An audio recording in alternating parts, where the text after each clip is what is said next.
Hello, and welcome to Vikings, Wolves of Midgard. My name's Adam.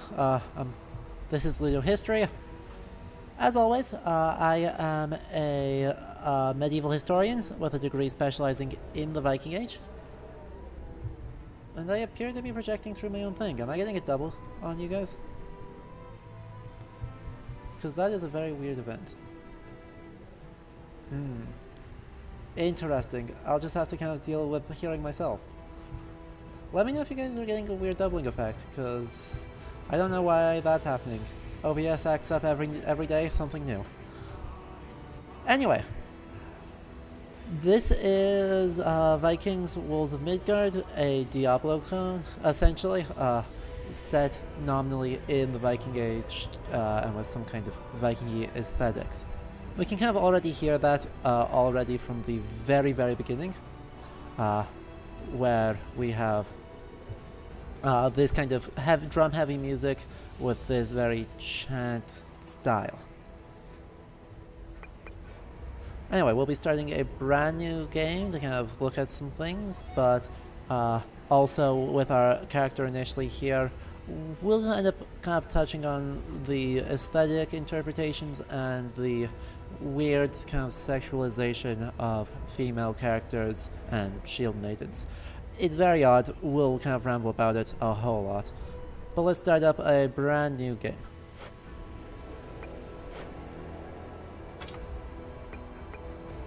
So we can play as peasant, warrior, jarl, or ein herjar. These pretty much suggest the different classes of society, almost. If you take a Rigsthula as a source, then you peasants would kind of correspond to Thraitlir, or really enslaved peoples. Warrior would be Karlir, which is most of the society. But then Jarl and Warrior actually end up overlapping a lot within the poem, because the Jarl are the ones who are trained in the acts of being a warrior elite, and who the display economy and renown economy of the Viking Age would be based around. And then Einherjar are the mythological entities of the warriors that are sent to Valhalla after their death to prepare and fight in Ragnarok. We'll play a normal. Time is It did not let me create a character. Arrow. Interesting. It flows like a river with all its whirls and torrents. Now, it flows towards icy death for all the 9 worlds. War reigns in Asgard above us as the ancient So this Aesir Vanir war, even though it mispronounces Aesir, once more. is an attested thing, but it's not something that would really erupt once more. We don't know a whole lot about it, we just know how it ends. Their vengeance, the harbinger of Ragnarok, the end of all things. Who would have thought that Ulfung village, home to outcasts and Wolf renegades, village has a wolf would outside give window. rise to she who might save us all? Yes, I did call them angels. Don't worry about it. It's fine, I swear. Yeah, I wanted to look through the character creation options. I don't know why it didn't let me do that.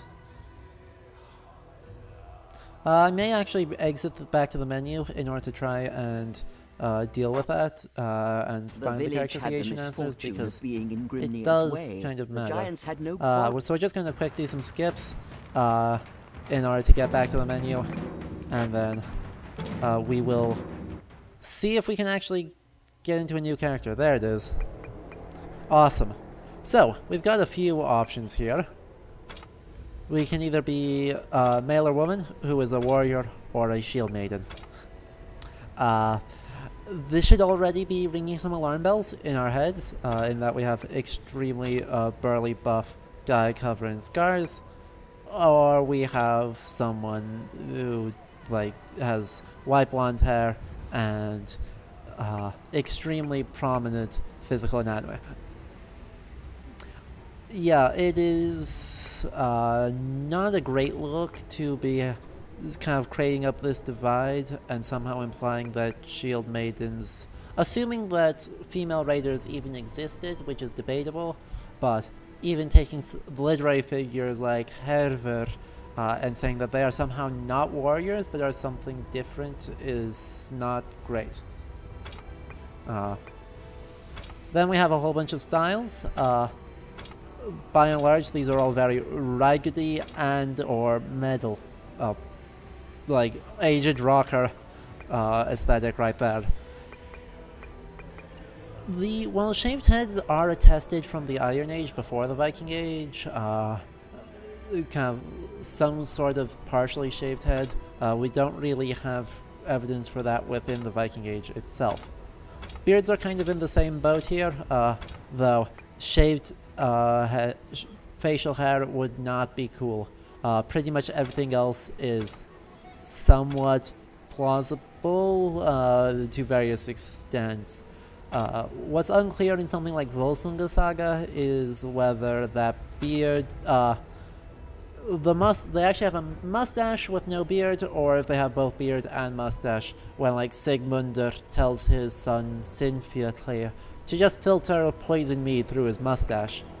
Whether there's a rest of a beard attached is questionable. So our options are blonde, black, or ginger, and ultimately what this is drawing on is the two types of heroes outlined by Andreas Häusler, in which there is a Sigurd or Siegfried type, who is blonde, very handsome, very noble, and then there's a Grettir type, who is probably ugly, dark-haired, and much more of an outcast figure. And yeah, it is full Viking metal. It's fine. We also have a whole bunch of symbols. We have a Valknut, which is a Iron Age and early Viking Age symbol vaguely associated with Odin, potentially with death, though the name it gets, which is literally slain not, Valknut, is not attested until the modern period. We have a Trinity cord, which is the same thing. Shows up in similar context to the Valknut, and we know just as little about it. We've got this swirl, which is, I think, once again the same thing. Again, shows up in Iron Age runestones. We've got this design, which I think just looks pretty. We've got a Galdra staff offer, which is not medieval. This is modern.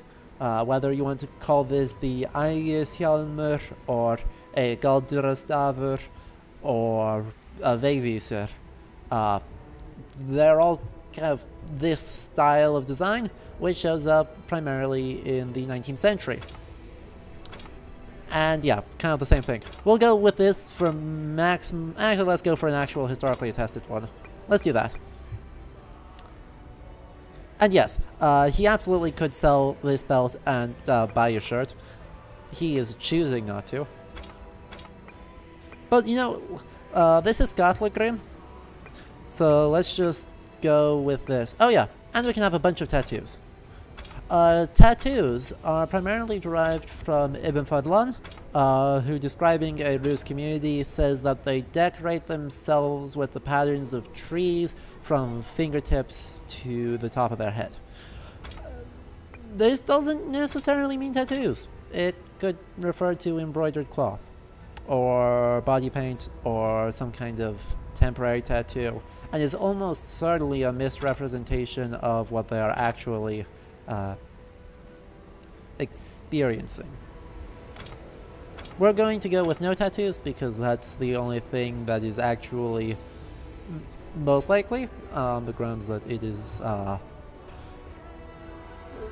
no evidence of archaeological finds of tattooing needles in Northern Europe in the Viking Age. Exactly. His legs will stay very warm with all of this fur. His core body is just going to freeze to death.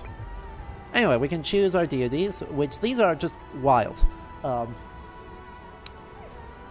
know, I actually don't know Leander. It's a part of the character model, and I don't know what else is going on there. And hello all you new people. I see we've got like 18 people watching, so welcome, say hello. My one rule is no lurking. Say hello, it's more fun that way. But if you missed the beginning, we're playing this Diablo clone, Vikings Wolves of Midgard, for the next 2 hours to just talk about how it is portraying Viking Age history and mythology, and from there seeing a little bit of how the mechanics kind of reinforce this vision of what the Norse world is and how people act. Hey Rat! So, our options here are the gods Tyr, Loki, Thor, Skadi, or Odin. Tyr, it says here, is the one-handed god of war, law, justice, and heroic glory. This is just straight up untrue, because Baldur and his son Forseti are the gods of law, justice, and to some extent heroic glory. Tyr, his name literally just means god. He's probably extremely old because of that, but we know functionally nothing about him. Yay! But Baldur and Forseti are much better attested in the Prose Edda from the 13th century, and in fact, Forseti is still the Icelandic word for the president, I believe. Or at least the head of Alþingi, the head of parliament. Loki is a Jotun, the god of trickery and shapeshifter. He is the father of Hel, Fenrir, and Jörmungandr. This is, as far as it goes, true. It doesn't really describe anything about him, but that's fine. Thor is fierce-eyed, red-haired, and red-bearded, a hammer-wielding god associated with thunder, lightning, storms, oak trees, strength, and the protection of mankind. This is actually a relatively comprehensive list of some of the things that have been associated with Thor or his Germanic cognates over the period of approximately 1,000 years, of which we have any attestations, that word is hard, attestations of Germanic mythology, which is cool. That being said, his main weapon here of a giant wooden maul that's supposedly somehow reminiscent of Mjolnir is something that is patently ridiculous and not attested in the Norse archaeological record at all. Skadi, I don't know why they don't use an Eb, the D with a slash through it, or anglicize it as a D. Regardless though, Skadi was born a Jotun, she just is a Jotun, and is the goddess of bow hunting, skiing, winter, and mountains. This is true. Skirnismál, a relatively late Eddic poem, also claims that she is the mother of Freyr, probably because she is, in the Prose Edda from the 1220s, identified as marrying Njörður, the Vanir of the sea. Also probably an extremely old deity, Njörður, not Skadi. Njörður has been identified with Nerthus, who is described in the 1st century with Tacitus. And finally, Odin. Odin is the one-eyed, long-bearded king of the Aesir, god of knowledge, battle, sorcery, poetry, and the runic alphabet. His hall, Valhalla, Valhall, awaits all heroes slain in battle. All means half. Grimnismal is quite explicit, and that's one of our earlier Eddic poems, but some of our skaldic tradition, like Hákonarál, or Eiríksmál, or Ragnarsdrápa, doesn't really mention Folkvanger at all. It just mentions Valhall, so I can't really be upset with that. I'm going to go with Thor, for the sake of two-handed things, even though most of those are ridiculous, with only the Danax being attested in the period. Anyway, let us go. His name is Skallagrímur, who is the father of Eir Skallagrímsson, one of our best-known saga characters and poets. Anyway, as we're going through here, we have Nidhöggr as a giant snake, nomming on the roots of Yggdrasil, with some of the 9 worlds listed here. With a little bit more time, we could probably see who those 9 worlds are supposed to be, and I will guarantee you they are wrong. Because, surprise, there is no single source that says what the 9 worlds are. Völuspá, the Sirius's prophecy, says that there are 9 worlds, but we don't know what they are, because no source says them, and so anything is trying to cobble them together from a mix of sources. And some of them we're fairly confident on, and some of them we are not. Hey, Sapphire! So yeah, why does Thor have a hammer as a weapon? This is most likely because Thor is a reflex of an extremely old deity. The giants had no quarrel with the going all the way back to actually early Indo-European folklore. There is this trope of big guy with blunt weapon, and Indra is a reflex of this. Heracles is a reflex of this. It seems Thor might be a reflex of this, and I believe Perkunos is one, and Ukon, I believe, because there's a Finnish deity. I remember the weapon better than the grammar of how that name works. The axe is Ukon's Vasara, which I believe is Ukon's axe. I don't know Finnish, so I may be wrong on that. Correct me if I am wrong. Anyway, here in our kind of mission briefing screen, we've got some writing here in Elder Futhark, the older of the two main runic alphabets. This one attests dating to the 4th century, so actually long predating the Viking Age. Along the outside here on this, once again, some kind of Galdrastavr. I think this one's actually a Vavis here. We have the alphabet. F, U, Thorn, A, R, K. It's literally just the alphabet in order for Elder Futhark. And yet they think it looks cool, so they include it. Along the rest of this, though, uses runic TM script, but in a little bit of the style of a much later paper manuscript from the early modern period. Very much kind of leaning into a folktale storybook design. Indeed, Reed, they are clearly all the same deity, and that has no problems at all. Anyway, if it's not clear, this is in fact a some kind of Diablo clone. And it controls terribly, by the way. I've played this for about an hour. WASD make you roll, not just spacebar.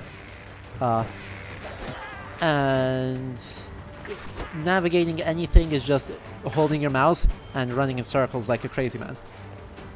I don't know, you actually aren't capturing the cursor right now. Let me actually correct that, because you want to be... Just a moment. Capture cursor. There we go. In this case, we actually want the cursor.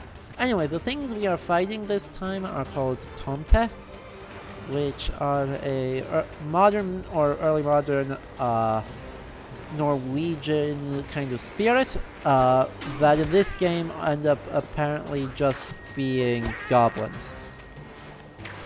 Really, they're just using a Scandinavian-ish name for something that is, in design, just a goblin. And one of the mechanics of this game that I think is worth noting is... Oh crap. That is in fact a... Okay, we're good. Not even a little bit scary. Anyway. We are trying to kill all the Tomtir.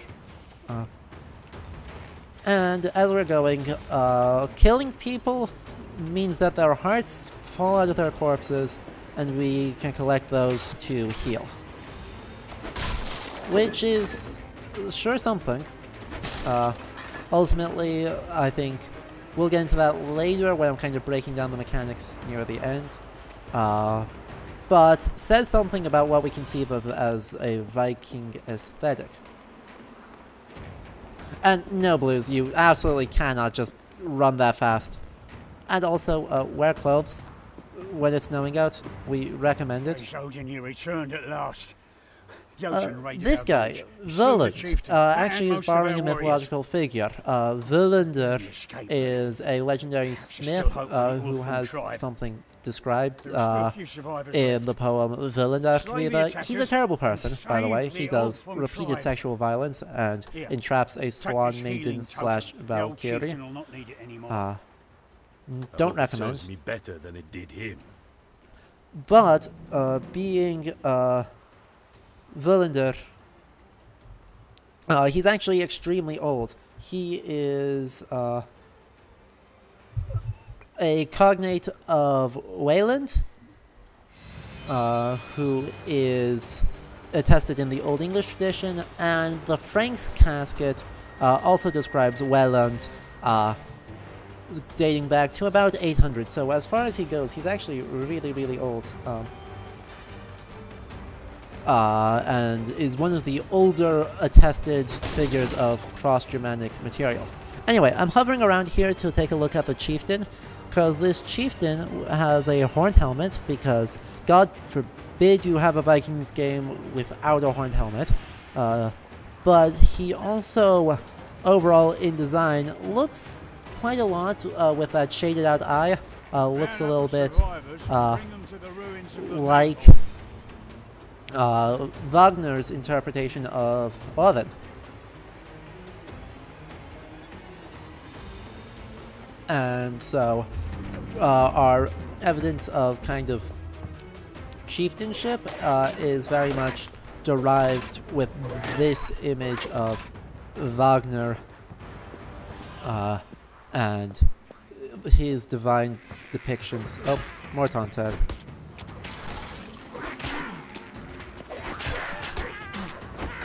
Easy. We level up in this by spending blood, by the way, which performing acts in certain ways will give us more blood to work with.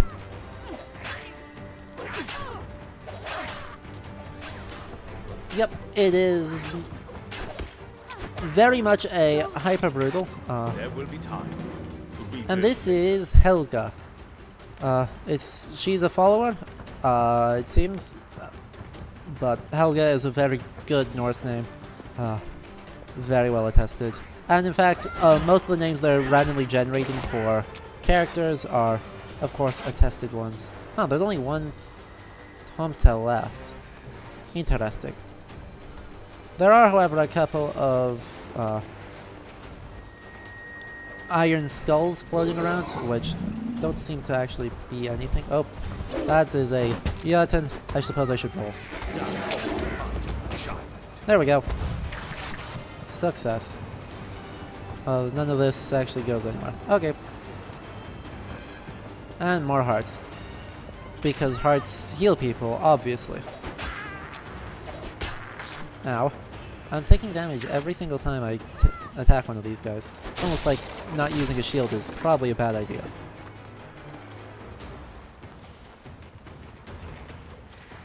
And our other guy here is Hildebrander, who is a name actually attested, I believe, in Theodoric's Saga of Bern, which is explicitly a borrowing of from Old High German. The Nibelungenlied very clearly inspires the tale in Theodoric's Saga.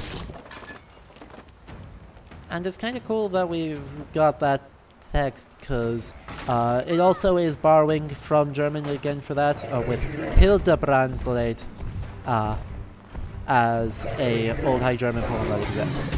Ow. Oh cool, we can do a big fire swingy force somehow out of there. Well, luckily he's not very good. And we got a two-handed sword. Interesting. We can heal there. And we just kind of gently tap that guy and he dies. Where's Helga? She's somewhere. There you are. You got lost. Okay, and we now have gotten a plus, which says that we are able to level up. Huzzah. And going into the meat hall here, calling it a meat hall is actually attested from the period, and is also known from Old English. The early lines of Beowulf mention Meadosepa, which literally means meat benches. So, while mead appears to be a relatively elite drink in the Viking Age, the idea of a longhouse being associated with it is good. They met that day to choose a new chieftain. But there could be only one choice. The warrior who had slain a giant and even driven the enemy into flight. So we are now the chieftain. Once again, this is not actually a terrible representation, even though it's a bit of a command of the new chieftain, they rebuilt the contrived village. one. First, they rebuilt the altars, where the clan could dedicate the blood they had spilled to the gods and goddesses of Asgard. Look and at these earn their altars. favor. Nearby, a tent to house the Skald, who would I laugh salve at their that because wounds and the write altars poems of their glorious don't- victories. Last, Sacrifice doesn't really they work rebuilt like the that armory and in the smithy, period. While so there that their are new chieftain specific might have weapons sites and armor such to as aid him in Gamla, battle. Uppsala, But where to take the battle? there are not That was for the chieftain alone to altars decide. in the sense you think of being like a dedicated altar inside the church building. There would be idols of some kind or a figure of a god in a special small building, we think. And they can even be actually fairly large temples, but these would have statues of a god that you could offer devotions to. But when we think altar, that thinks of a very Christian idea of what religion is and how religious practice works, which means that it is accepting descriptions such as the human sacrifice depictions in Adam of Bremen's Historia. Was it History of the Bishops of Hamburg-Bremen is the English title. So it's accepting that fairly uncritically and just rolling into our understanding of the Viking Age. But if you to survive this winter and against strong foes, you'll need better protection. I don't have much to offer right now, but help yourself to what I have in the smithy. Many great warriors died today. May they feast well in Valhalla. However, our stocks are ruined, meaning we cannot feast as well here. That's kind of a problem. Fine, I get the hint. I'll travel to the fjords and clear the way for our hunters to bring back timber and meat.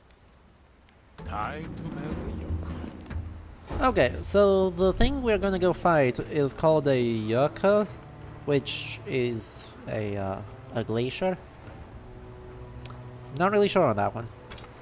Anyway, we did pick up a heavy sword, which does a hell of a lot less damage than this wooden maul, despite, you know, being sharp.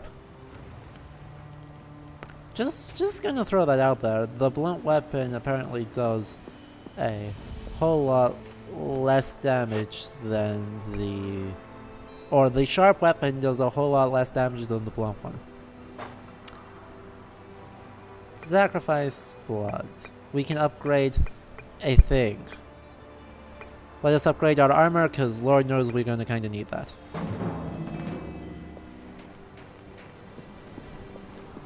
Oh, good. And we also gained a gift. So we can spend one to do that.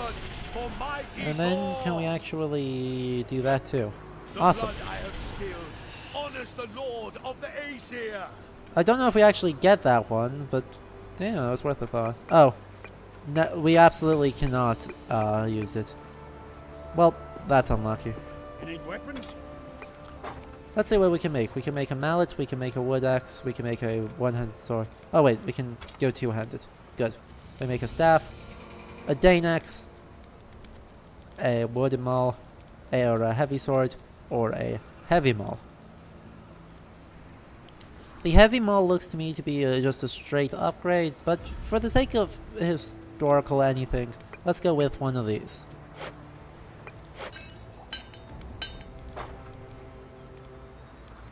Leander, it's not. So this does a little bit less damage, but is overall does better crit. and has a 2% chance to just kill anyone. So, let us equip it in our other hand. We also have 2 Yotan. This is not how you make a plural. The plural of Yotan is not Yotan. It is Yotnar. So, I also don't know how to make runes work. These are kind of indicating an idea that is kind of wrong, wherein just carving a rune on an object innately grants that object magical powers that in some way benefit the wearer. This is nonsense. Runes are letters. They don't do anything, but certain words put together in certain styles, imbued with power in certain ritual incantations or ritualized actions such as a divination, it gives them power to accomplish various things. That's a very different statement, while still saying runes can be part of magic, including magic to raise the dead, but just carving a G into an object is not going to grant you magic powers any more than sticking a sticky note with a G on your forehead ever will.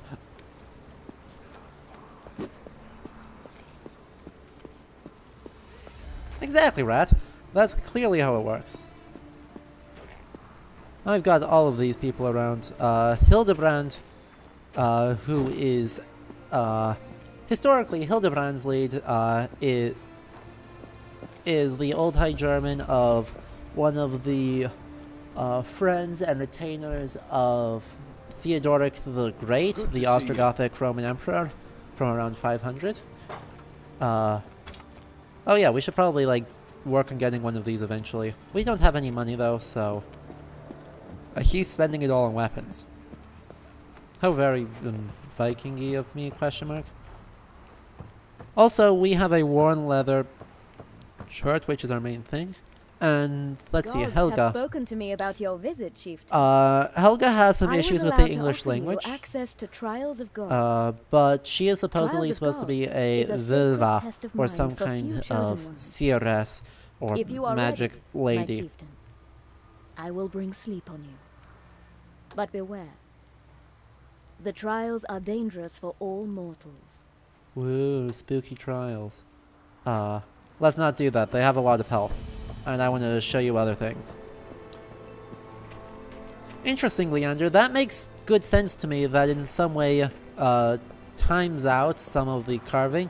Though placebo effect is also strong, and I don't want to deny the fact that the belief that your sword is imbued with power might encourage you to fight better, even if your sword is actually not particularly good. One sword that happens with is called Grausida, which is attested in Gisla Saga as a cursed sword forged by dwarves that is remade into a short spear and then gets turned back into a sword. In the 13th century, was it Sturla Sigvatsson had it. And he was of the opinion that it was not a very good sword, and he kind of had to keep straining it out while he was fighting with it, because it kept bending. Not a great look. Oh good, now that we've repaired the hull, we have this nice central hearth, which is historically attested. We have this high seat, which is historically attested. But next to it, instead of having these big like green shiny jars, we should have what are called high sea pillars, which are actually statues in some way, shape, or form dedicated to whatever god is being venerated in this community, whether that is Thor or someone else, which could potentially sometimes then have little mythological sayings imprinted on gold and attached to it, but you could also have those in all of the post holes of a longhouse. What we don't have are candles.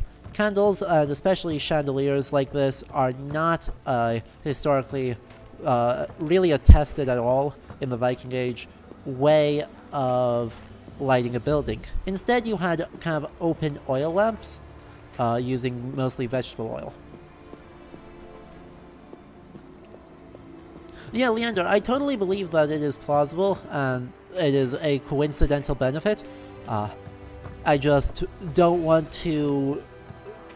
I don't want there to be an implied need for an incantation to have a benefit that makes sense to a modern, objective, in scare quotes, viewpoint, when, in fact, it worked because it worked. People believed it worked regardless of observable scientific effects, and that value should not be discounted or made invalid. Anyway, the reason why I'm loitering in here instead of just running around is because of these warriors, and oh my god, they are the most aggressively Viking.pngs I have seen in a long time. And that is including earlier today with Assassin's Creed Valhalla. Anyway, we have some challenges here. We've got a couple of Jötnar to take out, some Jökull totems to deal with, and then some Iron Skulls to find. Let's do it. Let's go on a raid.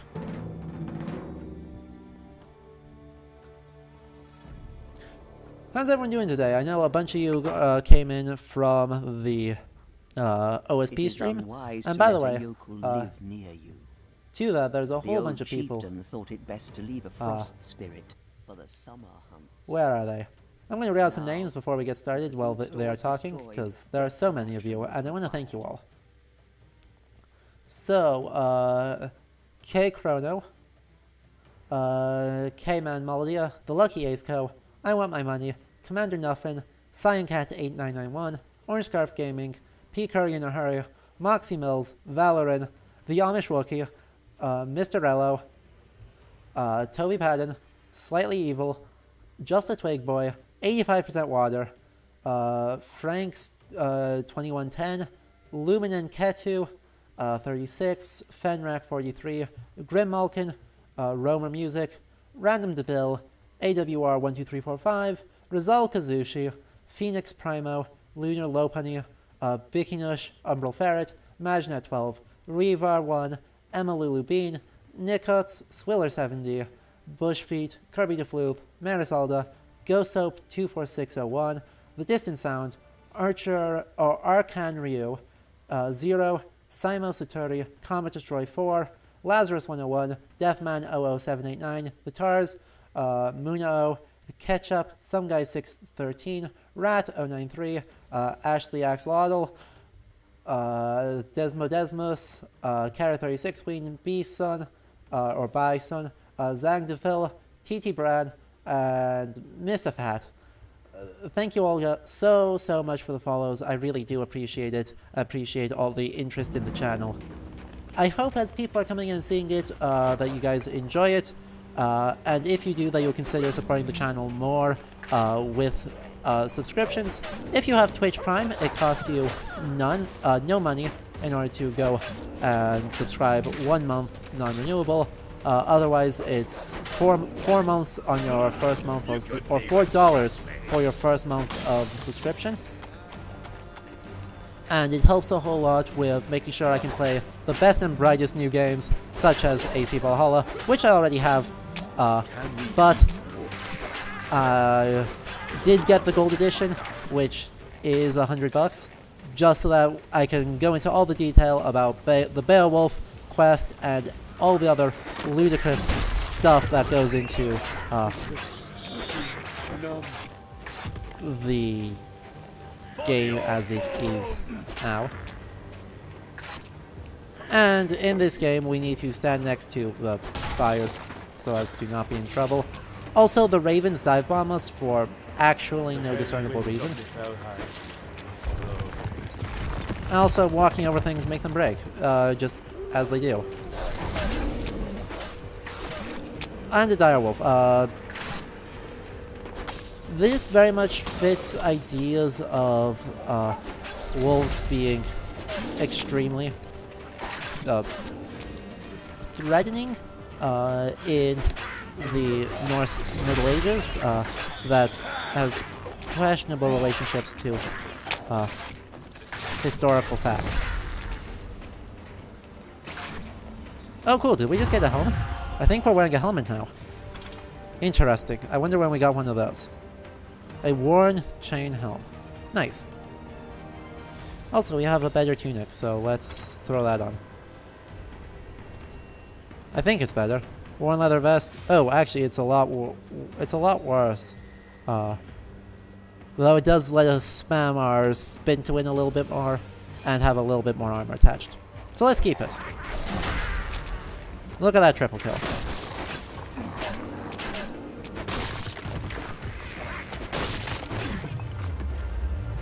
And like KC Valhalla, this game has little like kill count things if you get a crit on your last hit on someone. You have a special animation, which really is just saying, hey, look at how brutal this is. Look at how much violence you do.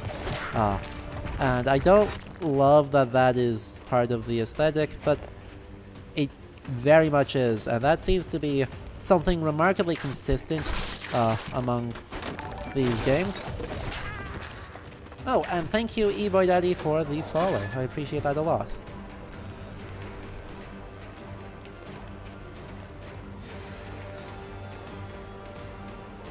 Yeah, the ravens are actually like swooping as if they were magpies, and it was swooping season.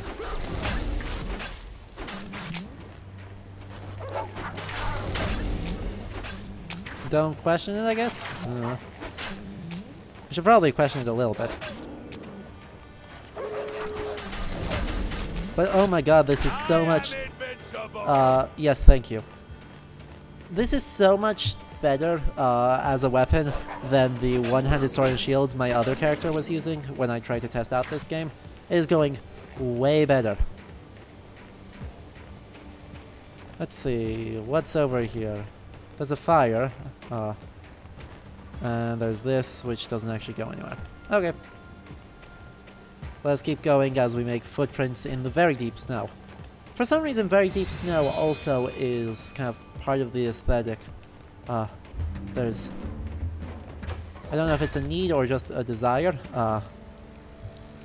for Scandinavia to be perpetually covered in extremely deep snow all the time. And it's not really how that works. If you've ever been to Denmark, you know they don't get snow all that often. And neither does, like, Vestergaard. They get some, but not a ton. This place has great weather for frost giant. I'm not a frost giant. Blood for Asgard! Yeah, stop saying things. You talk enough, main character. Okay. Please. Need to probably get out of the way of that.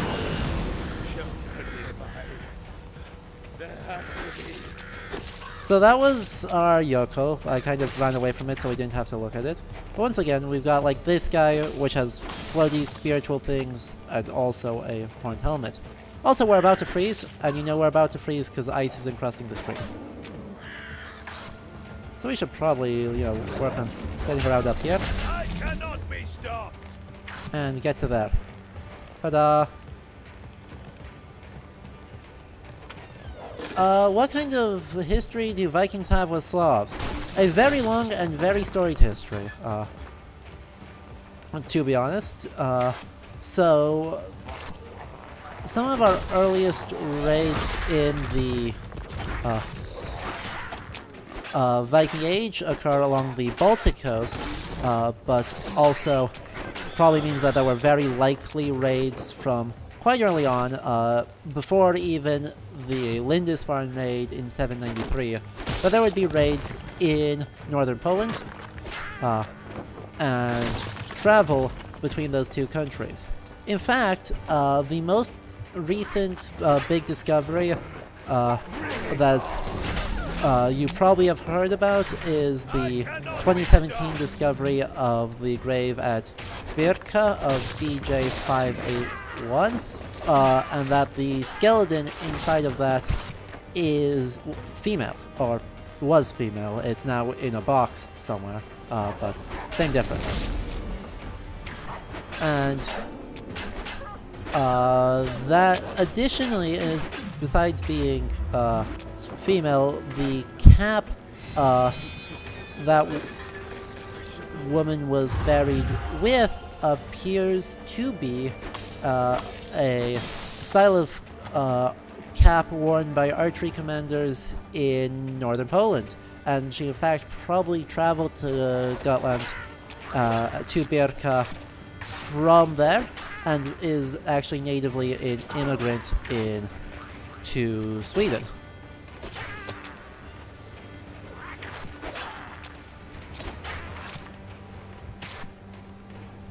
So that's a very small part of that long and storied history, E-boy. It kind of continues onwards into the 9th century with the Kievan Rus, which, according to the primary chronicle, which is our Old Church Slavonic source on the subject, not enough things. Okay.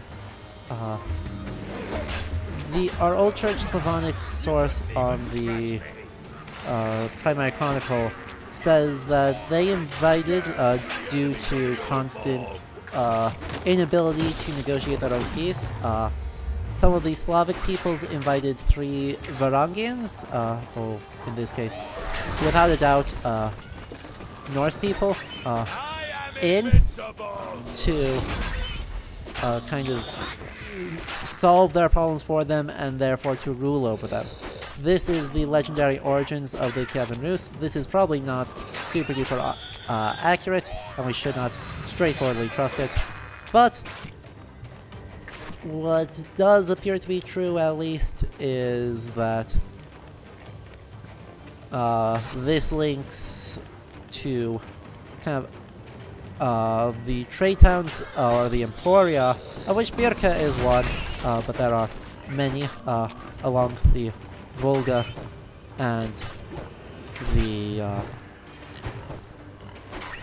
where is it? The Volga, the Dnieper, and all across the Baltic areas,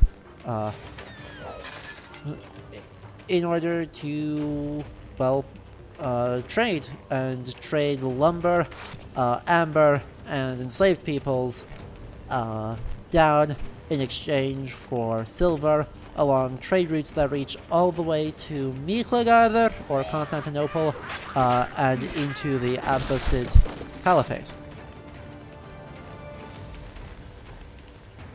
Did I go all the way in a circle? I super duper did. Let's go back this way. And while we're at it, we can top up at the next site. Need to stand next to a fire for 2 seconds so that we don't freeze to death, because we still don't seem to have understood what weather appropriate clothing means. Despite that really not being a hard idea. In the Viking Age, people would have worn all sorts of wool, sometimes furs, but mostly wool as a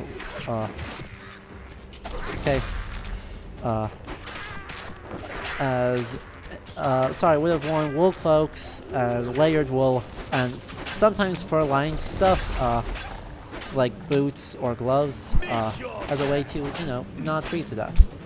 Because turns out they like not freezing to death.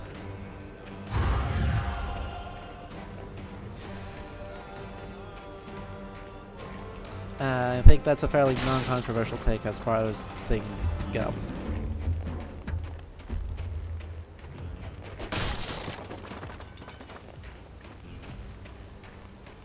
Yes, we can light our axe on fire at will, and we are still freezing to death.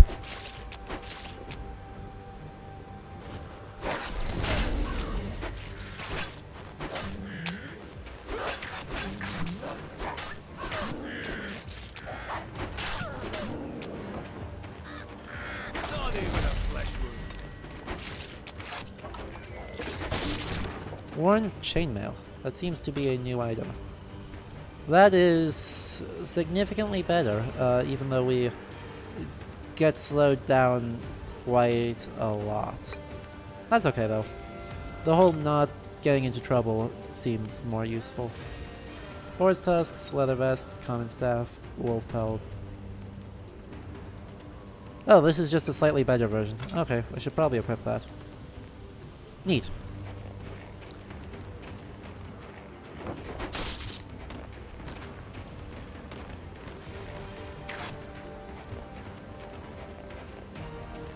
Anyway, the Kievan Rus actually becomes a semi-organized political entity by the mid-9th century, and I believe it's Oliver is the name of the leader who sets, or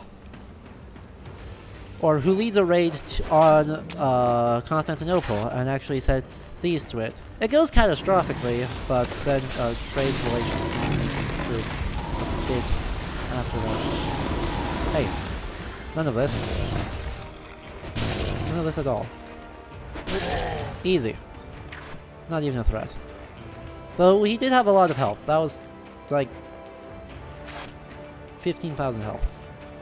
Probably need to be careful about that. Oh cool, now that we're walking through heavy snow, our movement speed is absolute hot garbage. But we don't take a lot of damage, so it doesn't necessarily matter.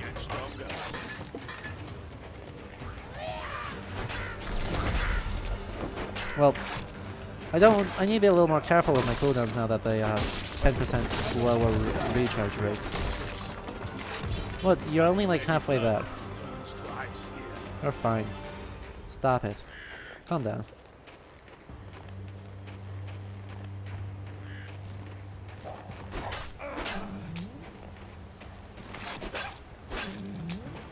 And almost out of fire. Hello, fire. Okay, we've got a big stack of people coming in. We're going to rage, because that is part of the aesthetic, which gives us a massively higher crit rate. And from there, you know, can do all sorts of things, I guess. Ow. Wow, we are thrashing this guy. Holy cow. Triple kill gives us a whole lot of blood, and from there we are able to, you know, level up whenever we can get back to an altar. Oh cool, we got a new thing. They're using this name Er, which is a name attested in the Prosite, I believe, as one of the Alcinir or goddesses. But let me, yeah. Okay, she's also in the Poetica though. Where is she in that? But is someone that seems to at least vaguely be associated with medicine. Oh, Fjolvin's Okay, that's why I was not recognizing it. That is not a poem I am well familiar with. But yes, is somehow perceived as associated with medicine. I guess I'm not going to worry about picking up that thing. Yeah. Yeah, I was not expecting to thrash the Jotun quite that quickly. Anyway, this game takes a very straightforward approach to the Jotun. We have talked about them before on this channel, but they are somewhat more complicated than just being giants. They are potentially related as to elemental spirits, to some way be a corollary to the extremely socialized and social. I just need to roll like heck. Come on. So I don't freeze to death. Ah, crap. I'm gonna be in trouble because I'm dying of exposure every moment I am not here.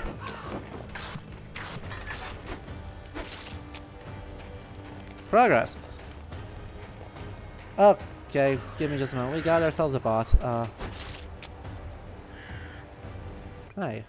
Bot. You're not welcome here. Please go away.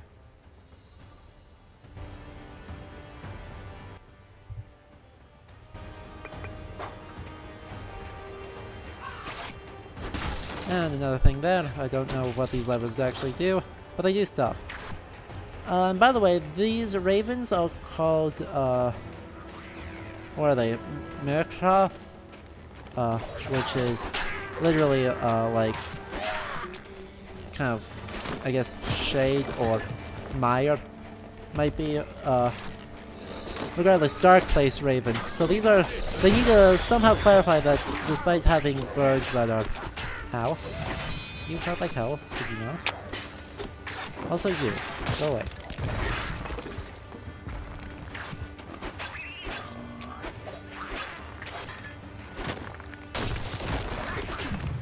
Boom. Hit very hard. Yeah, the Tomta don't actually look like this. Also, they aren't particularly like medieval Norse. They are a later folkloric creature. But that's okay.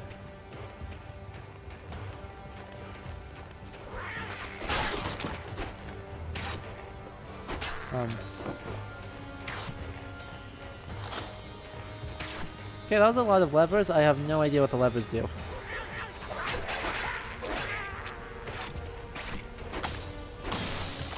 And we've broken almost all of those. Gotta say, this extra oomph of a two-handed weapon is making a very big difference. Both in it making a much bigger attack. Oh, that. Is this a joke?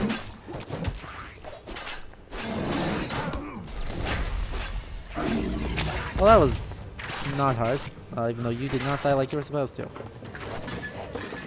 Instead, we get all of these resources and a bunch of things, and I am only a little bit freezing to death.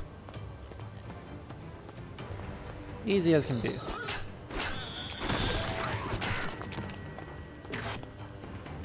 Let's stop freezing to death, and then we can take a look at all of our new things. Because we did get a lot of them.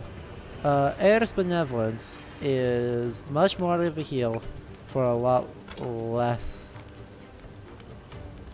Chainmail, Tunic, Warm Boots for Generation 2. That's good, because auto healing is really important.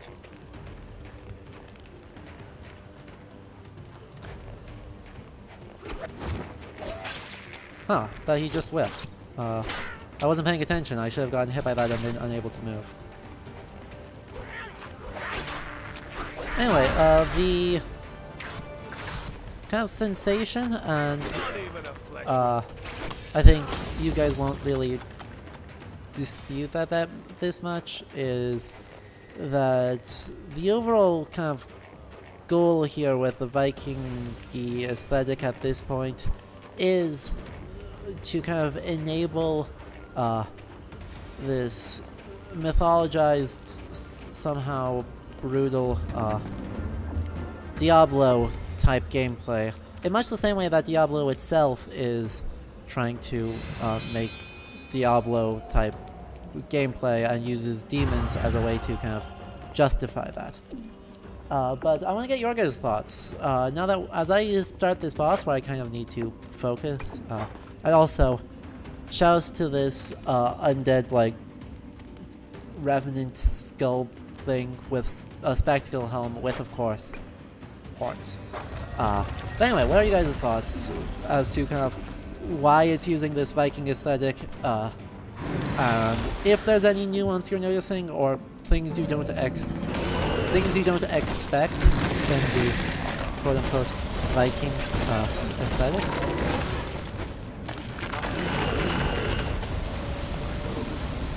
Then let me know.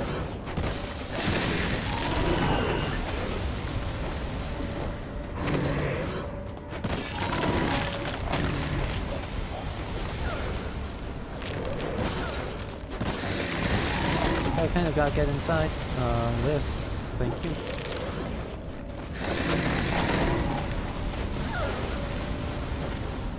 And let's just sit here and that.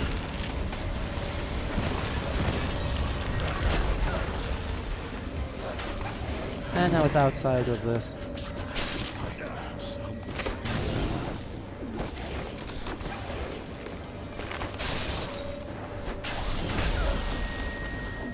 And we're gonna need a heal off of that. And now a bunch of these decoys are causing us grief as we roll straight through it and into it. That's not the best news ever, given that.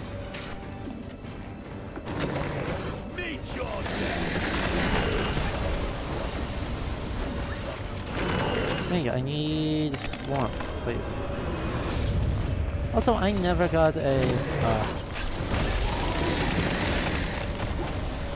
bow here, so I'm kind of just totally reliant on whatever I am able to do.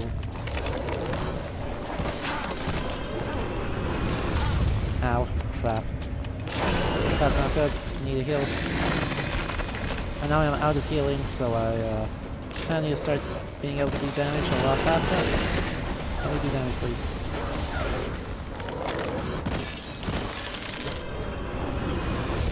If I don't find somewhere else.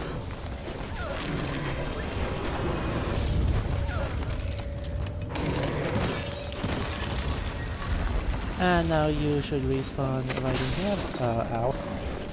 And sprinkling all of them.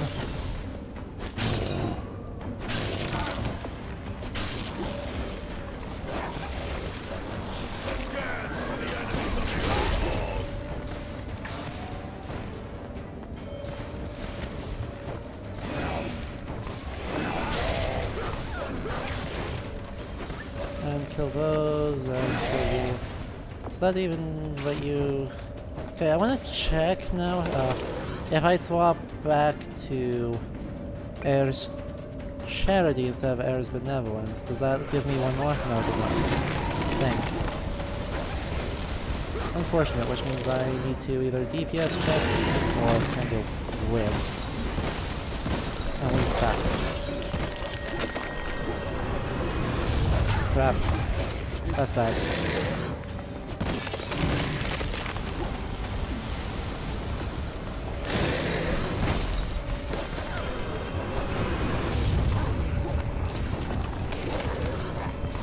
That's really bad. I'm dead.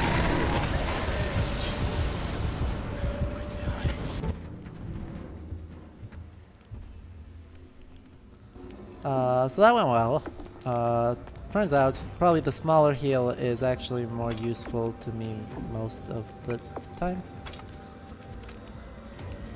Because I'm just not very good at the game. That's okay, we go again. Hey Raptors! And I am doing well. I didn't have to play the other game, so it's fine. I really wish I had a bow though. Crap.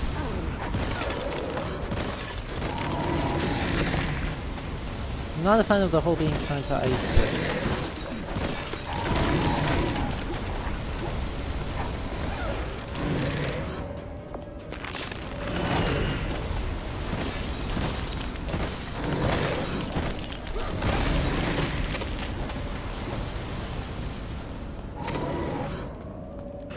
Also, this game, like, technically has stamina, but it's so kind of bad at it that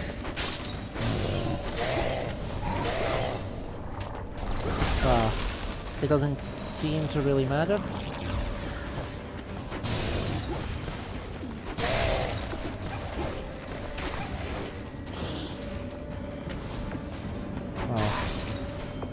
Not really sure what to make him do about that.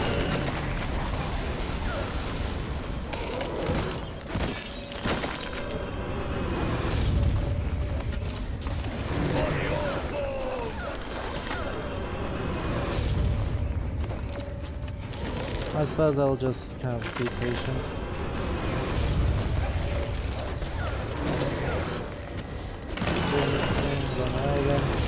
Ow. I won't use any of my free yet also. Crap.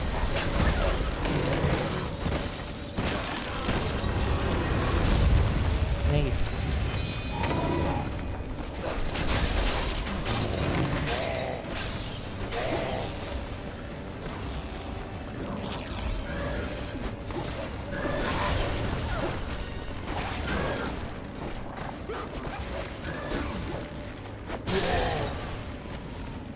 And we'll run around in a circle. This yucca thing is very much just an ice elemental. But I really do need more cold spots to be in. For the sake of not getting into a whole lot of trouble. How close to the is this? Not enough.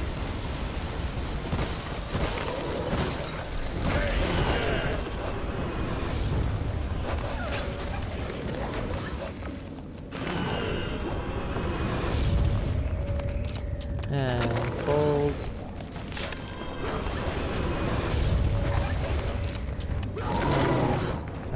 Gold.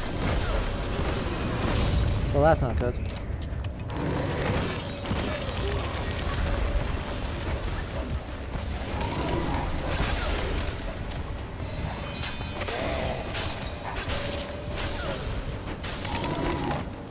And good enough. We win!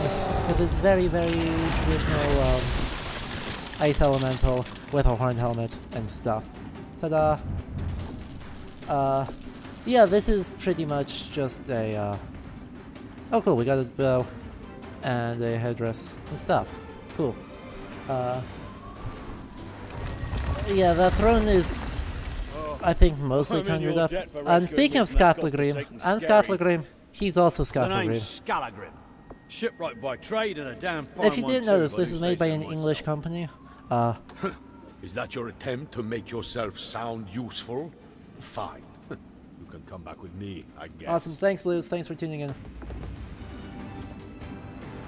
The yokel would return, but not that day. The wreck of the longship yielded a survivor. Woo. Someone who could help the Ulfung take to the waters once more. He'll just like instantly magic a ship into existence. It takes him like a day.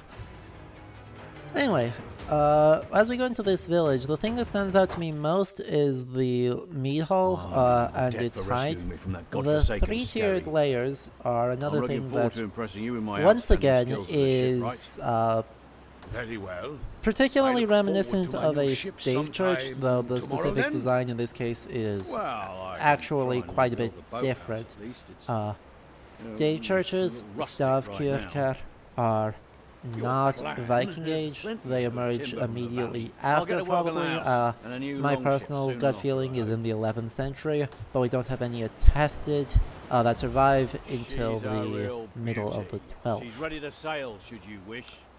But for some reason they're really Now that the popular, so Ulfung have a ship again, there's this rival clan. yeah. Are you a shipwright or a warmonger, Scarlegrim? Yes. The answer is yes. Surely heard tell of the giants' attack, and if we do not strike soon, they'll be too fortified. For some reason, though, Skatlegrimr, despite being extremely famously someone with an extraordinarily bad temper, really good at making things, but extraordinarily, nah, I don't want to do that yet. Extraordinarily bad temper, extraordinarily just kind of unpleasant to be around. Well, that's not all that good, but that's fine. We'll put it on anyway. And a bow. That actually does a lot of damage. I'm kind of impressed. I don't know how these work. I assume it's like you can stick them onto a thing, but I don't actually know.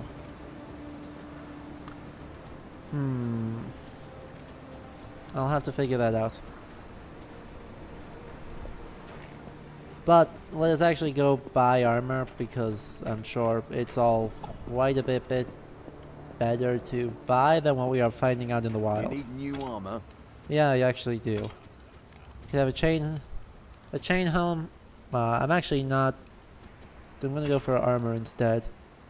So chainmail, simple tunic, or light armor. I guess we'll actually go for the leather vest here and see what they have. And also we get a tarsh and a shield as somehow a small shield and a big shield. I don't know why the big shield is an oval as opposed to any of the rest of it. Oh wow, That worked out really well for me. I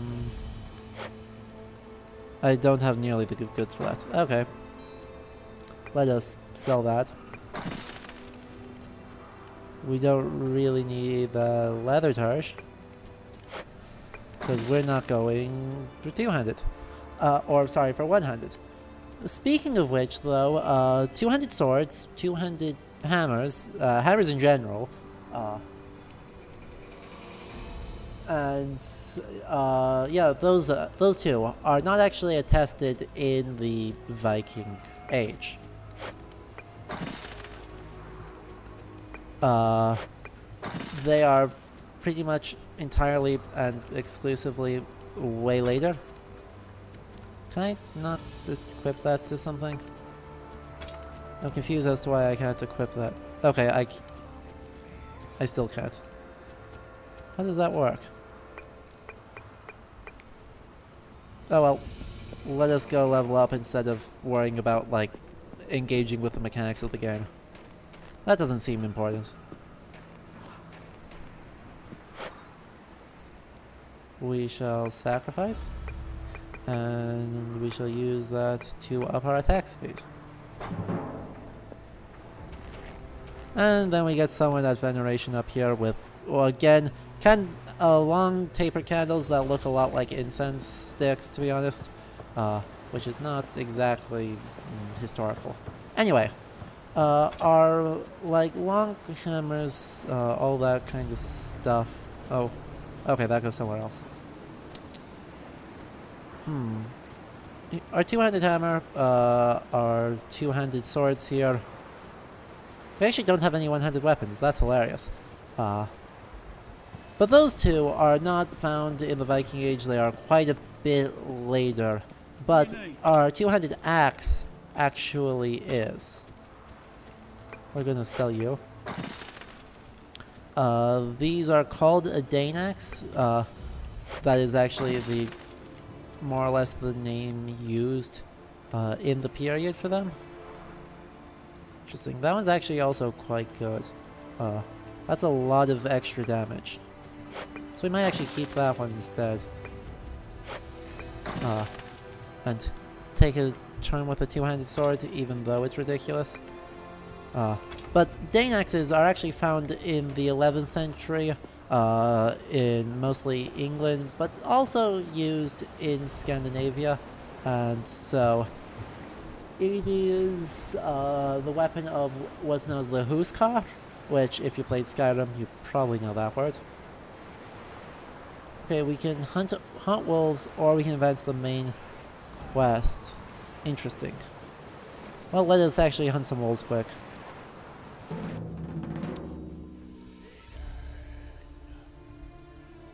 And so, as far as that goes, well, their axe heads are not nearly as large as what is shown in the game. That's just an exaggeration for the sake of reality. I'm not really offended by it. It's just a practical consideration that you probably need that. Ow. Well, oh, this is just the same map again. Dang it. I thought this might be a new map. We'll have to just hunt down an absolute crap ton of wolves.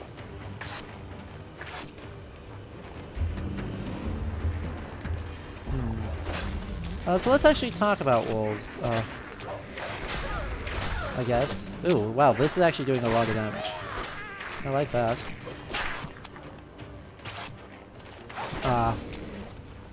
The wolves that we are facing here, kind of fit in a tradition in the memory and idea of the Norse Middle Ages, of wolves being a constant threat, and to some extent these are something that is extant within the actual memories of, like, medieval Norse law codes, where outlaws are literally people who are outcast from society, are listed as being vargur, which is a word for wolf. And so it's part of this kind of cultural acknowledgement of wolves as significant, wolves as potentially powerful, and wolves as at least somewhat dangerous. However, wolf attacks are extremely rare in the Viking Age and are pretty much related to exposure, more so than actually related to historical reality. That was the word I was looking for. And yet, they are seen as really important, and they remain important even in Iceland, where there are naturally no wolves, and in fact have never been wolves, period. Let's see. Wolves are also culturally significant as a beast of battle alongside ravens and eagles. And what a beast of battle actually means is that they are some way herald battles and know when a battle is going to take place, and will then feast on the corpses of the slain. I'm gonna see if I can return to the village. Yeah, we can just do that and then going back doing the actual story mission. Because it seems like doing the story mission is probably a little more valuable than running around doing more of the same map that we just did. Oh cool, and as we get into here we have a lot of, again, wooden roofed things with this typical A-frame design associated with medieval Norse villages. Of all the Ulfung's neighbors, However, I I noticed all those roofs were made out of wood instead of thatch, which thatch is probably more common in the period. But never underestimate what is possible, it happened, but turf and thatch are far and away more common, even on great longhouses.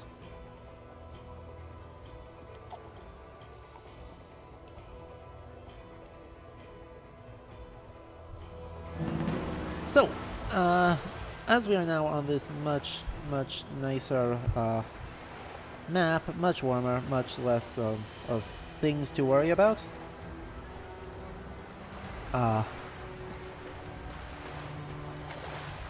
we can actually go to these longships and engage in a raid. We are single-handedly going... No. Let's stay and continue. As we are going, oh, interesting. I noticed this... Hang on, I want to get out on the coast here, if possible. Yeah, interesting. This longship does not have a dragon prow, which I was expecting it to. It's actually good that it doesn't. Most of our ships in the period do not have dragon prows, and in fact, the dragon prow is probably not super. Oh, I need actually, like, I can't actually get up there. That's not great. So let's instead run away from there and instead look at going somewhere that has fewer problems. Okay, yeah, Myrkrafen. It's related to the English word for merc, or the English word merc.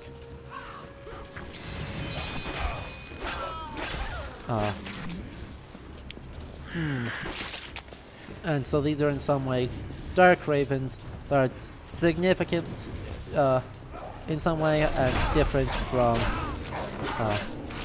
I guess, ordinary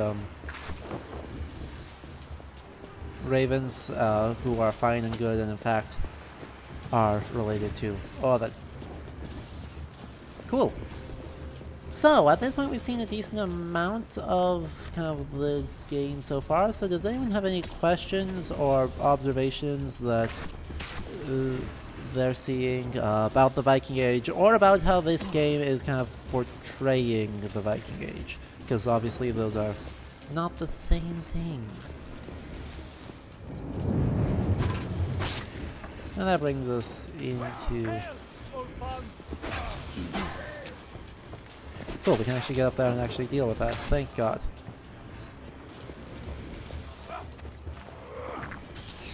So many archers. And this big old wooden barricade. Hey, let me up. That worked, I guess. I don't feel good about it, but it worked. That gives me a checkpoint and a healing. And there's another fighter who is wearing, or is using a one-handed mallet and an axe for some reason. Dual wielding is a bad idea. We don't recommend it.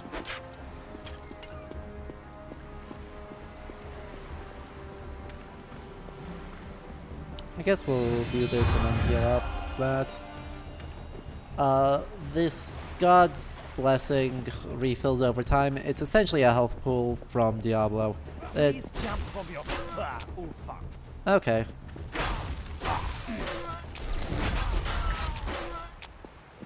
I mean, he says that, but those are bold words for someone who's about to die.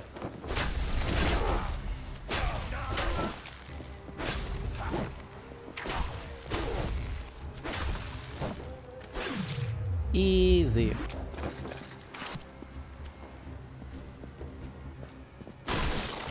And as we go up here, we have... Oh, this one is actually kind of an earthen roof, which is far closer to period attested than the rest of them.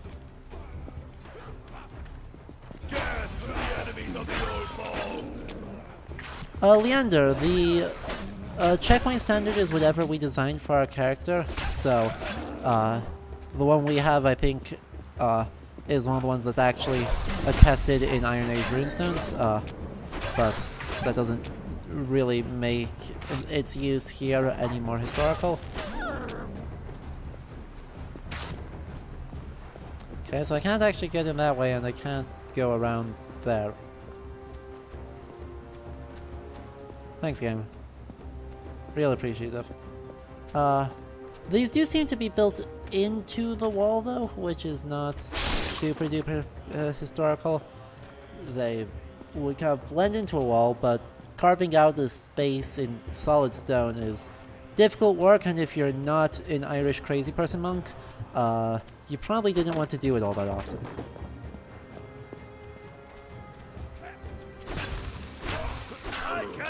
Yes, this does seem to be very much the Viking aesthetic run rampant.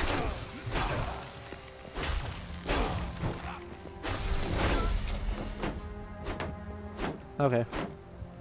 Could you not, though? And in being... okay, those are just collectibles. Boo, I thought they were equipable. Well... where are we going? We can bust in here, it looks like. That's fine. Bring it on! And everyone's dead now. We are killing a whole lot of people. We are a little bit too efficient at that, maybe.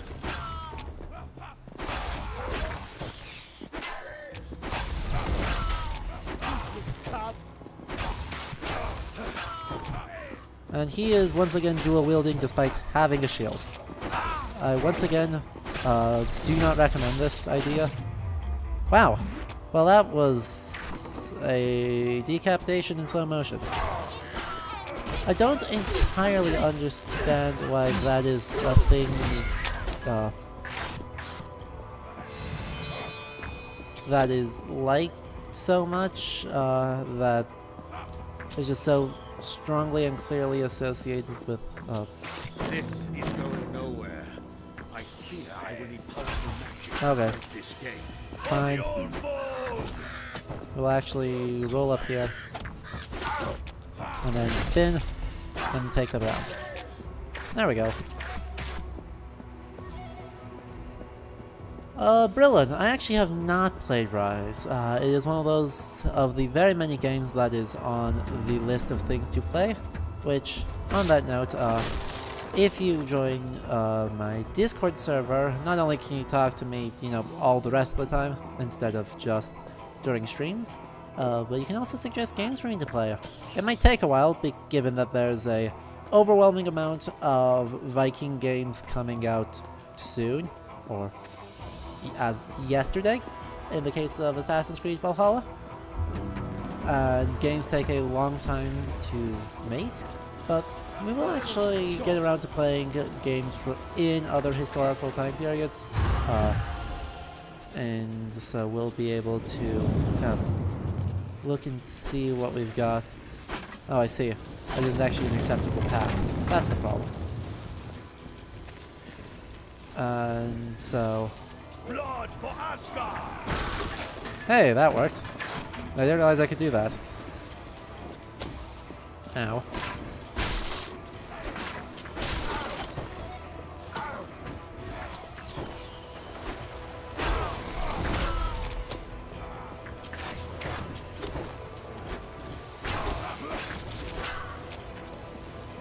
These guys are doing a lot of pain for no obviously discernible reason, and I wish they would stop.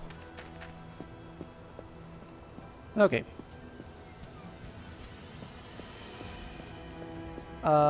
But yeah, so I have not able to comment on Rise, but join Discord server. Actually, let me grab the link for that while he's just running around. So, where is it? One Discord invite link right there. So you can suggest things and we will get to it, and you know, there's a lot of really cool people on that server anyway, so even if, you know, I haven't played it, there are people who have with some claims to authority. My specialization is in the Norse Middle Ages, and the Viking Age, and the reception thereof, so like I often will bring people on if I want to talk about other time periods and other experiences. So there will be guests on for that, but I know at least some amount of stuff about now. Maybe not though. And so we'd kind of be able to talk about that, get an actual expert on to talk about some of the ridiculous things I have heard happen in that game, but I've not played it to experience them myself. I do have 4 years of like trained classical Latin, so that is definitely something I can do to some extent. Yay, and we just get like that's Thor, which is the one we actually want. That is blood spilled during rage. That is just more damage. In the name of the Thunder God. That's bludgeoning. I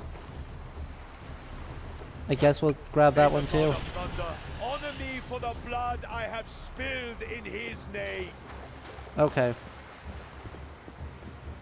There is this really big focus on like religious practice in this game, entirely looking at like the sacrifice of blood, and that's about it. I am invincible. The gods are good for nothing more than the amount of blood that they have that is shed in their name. And while human sacrifice was practiced in the Viking Age, that is not the greatest takeaway you could ever have of that kind of experience. So that's a lot of people. Death to my enemy.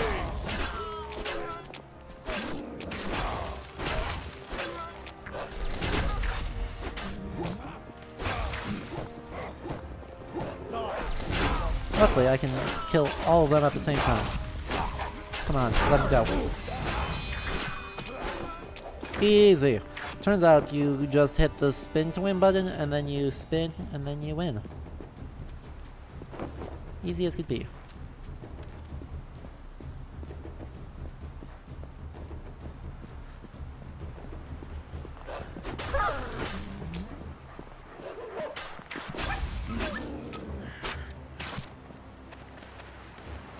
And yes, I do often get touted to beat Vinland Saga, and I keep having not gotten around to it.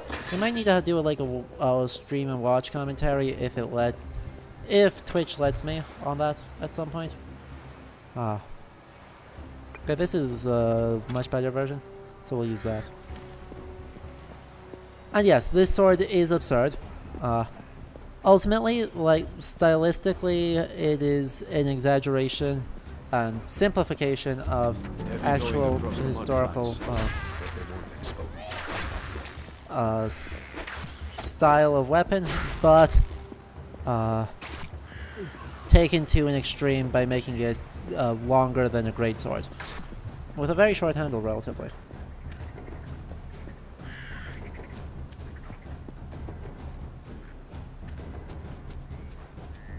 Yeah. Yeah, if I buy one and I'm commenting on it, it counts as fair use, so we may have to put that on the schedule at some point, what I can do kind of more casual stream, and kind of get the experiences on that. Oh boy, that's a lot of frogs. What the heck are these, actually? They're just frogs. Okay. Thought they may have been something cool, but no, they're literally just frogs.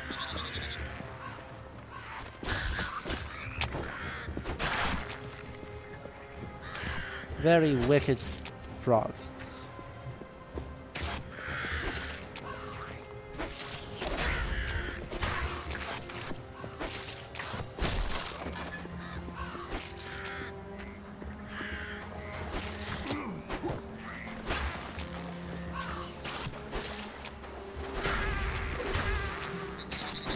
And we are kind of slaughtering everyone. This is not close.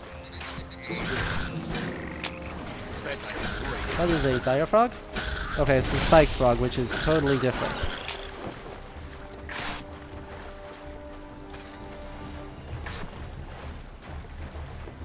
I wish it was called a dire frog. Just commit to the bit, right? If you're making the dire wolves and dire boars, then you should have dire frogs too. Shrine of Hell. What does this actually do? Lifesteal. Nice. Given how much we are actually slaughtering, that seems like it's a kind of useful thing. Wow. Yeah, that's very good.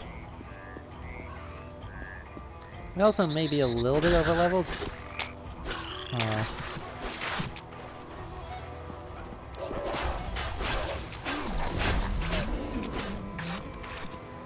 I don't know how. It's not like we've been grinding at all. We just are that good. But yes, the sword is extremely long, and we continue to have goblins that we are thrashing. A new item, Jotun Cleaver. Indeed. What is this thing? A two-handed sword?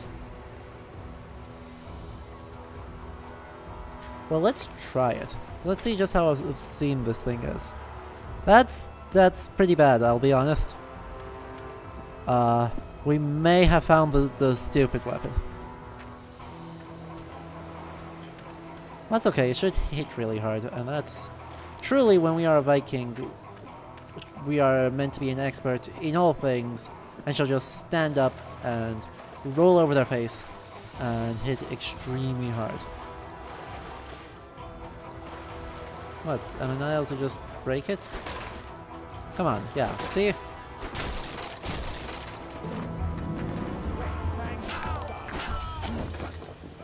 And thank you, Ridiculous Knight, for the follow. I appreciate that a whole lot.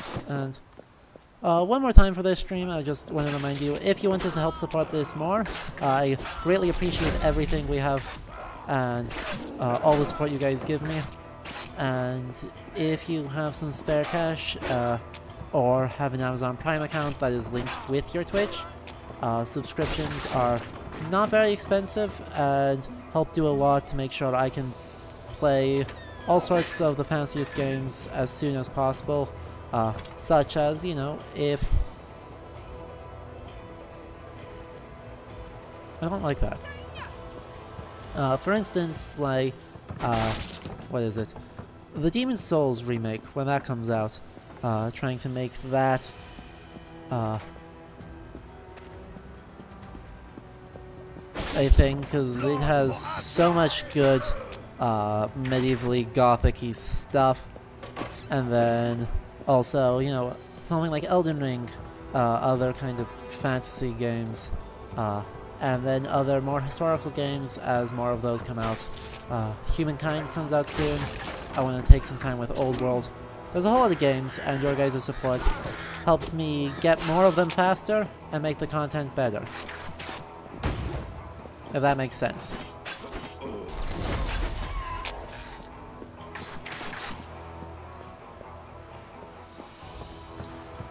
Which, that was a whole lot of words to really just say I am once again asking for your financial assistance.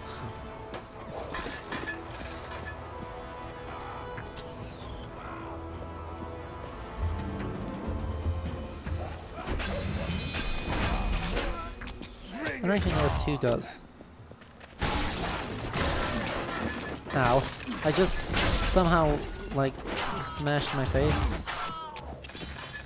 with that, but that's okay.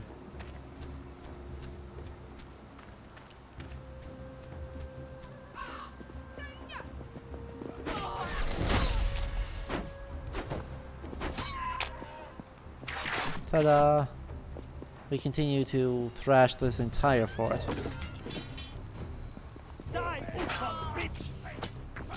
One thing I kind of like about this is all the trash talk. While it's kind of expected, that is one thing that it's actually really hard to overstate in media depictions of Norse and Germanic culture. It's just how aggressively braggadocious it is. And thank you, Drowsy Meyer. Thank you so much for the Prime subscription. I appreciate that a whole lot. Welcome. I'm glad you're enjoying this. I cannot be stopped. We've got a lot of really cool stuff coming up soon. Like, you know, Assassin's Creed on weekends. And then Assassin's Creed Valhalla as soon as we finish Assassin's Creed 1.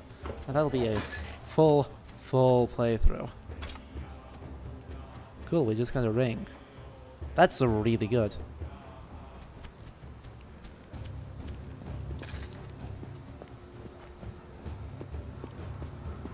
Okay. Let us heal up at our random ass healing altar. Kill a couple of archers. And then keep going. Come on. I want you all here. Or I can fight you face to face.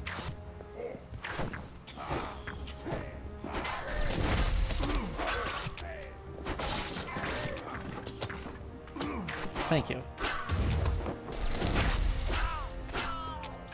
Look at how many things. Oh cool, we've only got one more Handmaster left to beat up on. That's pretty good. What's up here? I've got a feeling that up here is a chest with an iron skull in it. Nope, just the sash. Okay. But yes, we may have to do like all sorts of fun games added to the list and branch out of games at some point, because there's a lot of historical media. One thing I'm becoming more and more convinced of is that there is a market for historical like media criticism and a historical game analysis.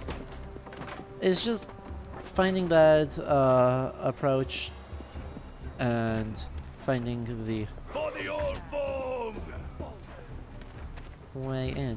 Interesting. Where am I supposed to be going? Because you guys are just shooting arrows at me like annoying people who do stuff. But I've already been out here, so I'm not actually sure where to go.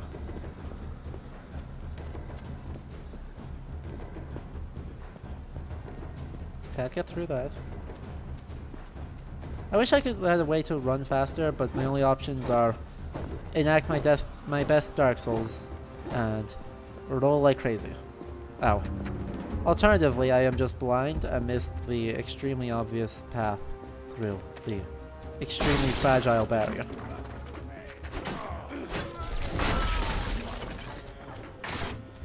miserable dog. One thing I've been reading recently on the subject of them insulting each other all the dang time is Maria Headley's new Beowulf translation. In the Discord earlier last week, I did a analysis or a little bit of a read-along of 4 different versions of Beowulf. The 11th, the Old English poem found in one manuscript from the 11th century. Well,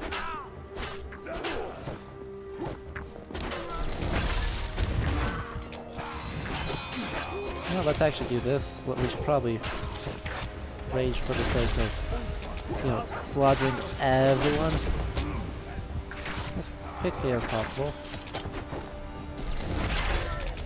Wow. That worked out pretty good. And there's an Iron Skull. But yeah, I did a read along of it, and it is a kind of bad translation that I love, is how I would describe it. Because as a translation of the Old English, it is not very good. As a subversion of traditional readings of Beowulf, and kind of as a result, something that really brings out something present in the text that is very often neglected. It is a wonderful, joyous translation that really leans into making everyone as stupidly masculine as possible, which is, I think, a really good reading of the text, and one that subverts the idea that the language must be supposed to be in some way archaic and sophisticated and high culture, just because it is a little bit older than the manuscript that it is recorded in.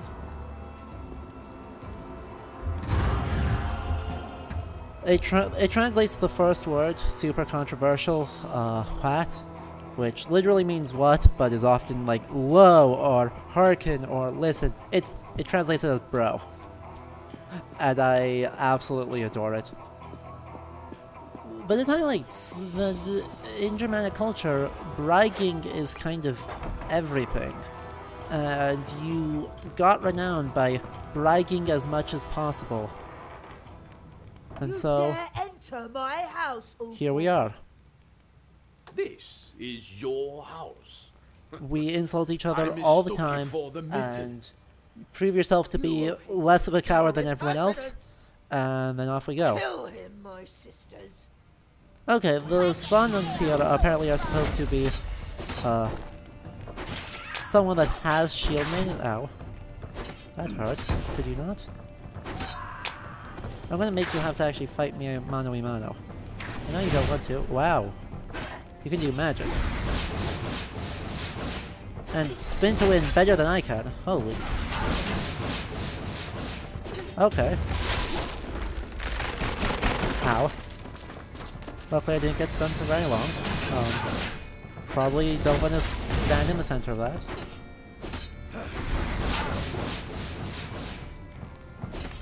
But we're fine.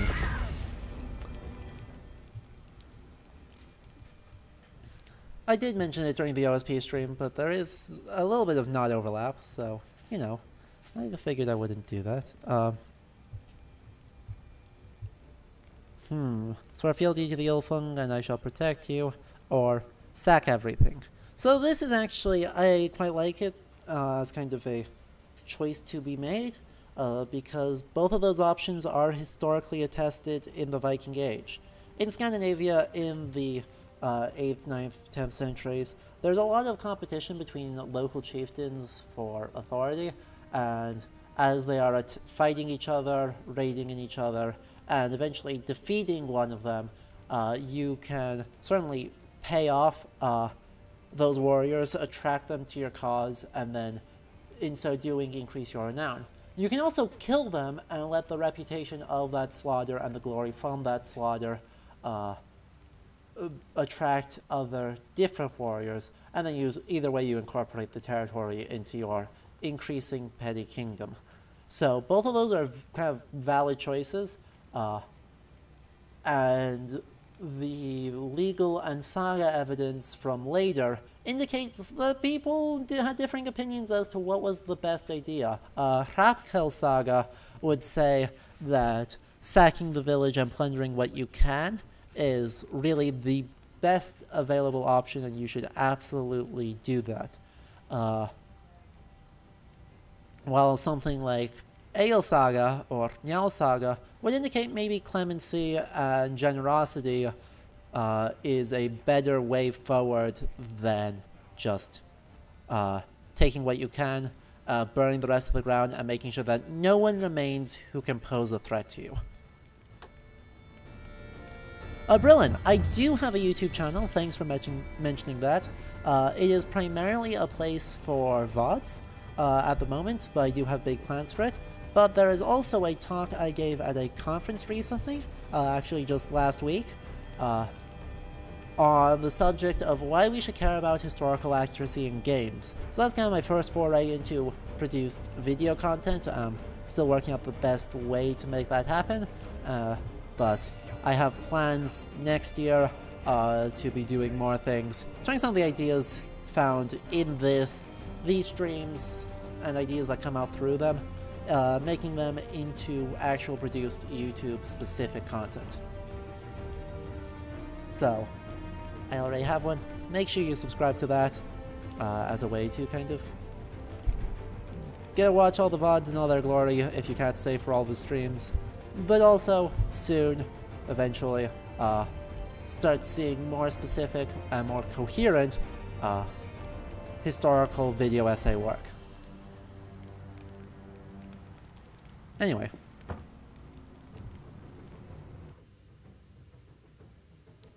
The Reluctantly, yep. The Svanung survivors swore fealty to the Ulfung. I forgot that they actually had voice acting, which is actually a common thing in Viking games that I just realized. The idea of having an elderly woman narrate your Viking game is extremely common, and this is one where I can actually really easily identify the origin point of it. I should do that. Thank you for pointing that out, Brennan. But this is being derived specifically from the Eddic poem Völuspá, and some related ones such as Baldur's Draumr, or Völuspá in Skama. I had a strange dream of my father. He's in terrible danger. Okay. I know with the village in ruins, it is a lot to ask. Even more so when based hey, on a dream. no, you're Norse. Please. You don't diss dreams like that. He's the runesmith for the Fangskar, Oh, no. and I know he would repay you for your help.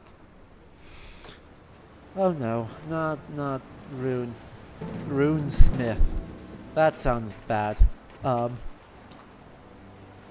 Anyway, there's a few things that just happened there to talk about before we wrap it up, but we will not be starting the next mission.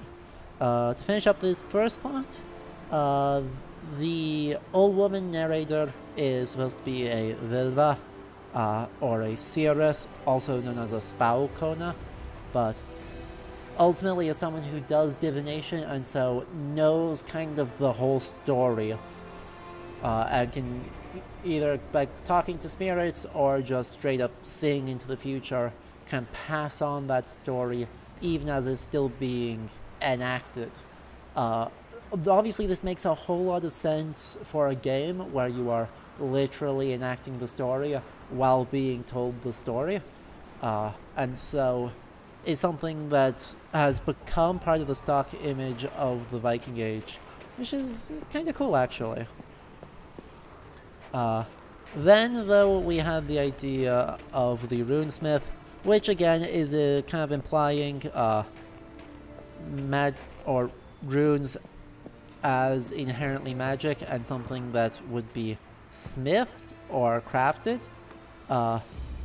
In fact, basic runic literacy seems to have been more common than you think it was, and so we have runestones raised by relatively poor people, still extremely rich, but it is not restricted to a religious context, and literacy, and it is not even restricted to men. We have some runestones and other runic inscriptions that are actually done and made by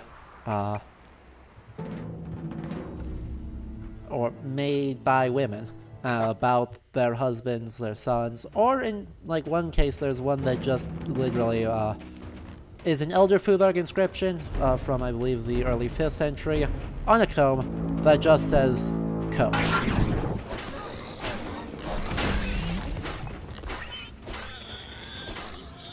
So, you know, sometimes that's a thing too. Anyway, I'm doing quickly a Trial of the Gods just for the sake of not running in circles. But the last thing I wanted to say was in a statement of exploring Hulu. As a thing that exists. Now, let's go up there.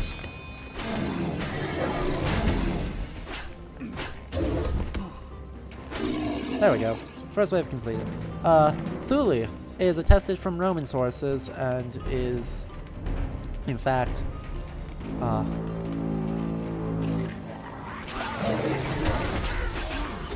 You need to get stronger. words. Sorry, I got totally distracted by the very large guy on my face.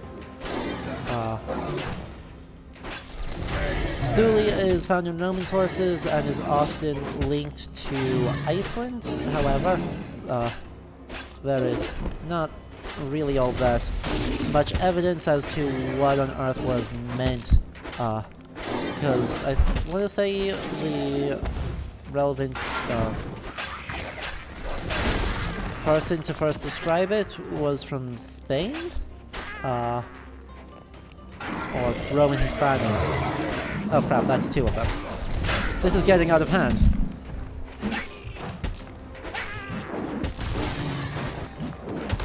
Ow.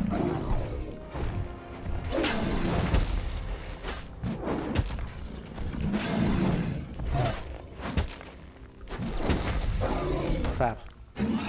That's not super good. Let's just focus on running around and getting hits when we can.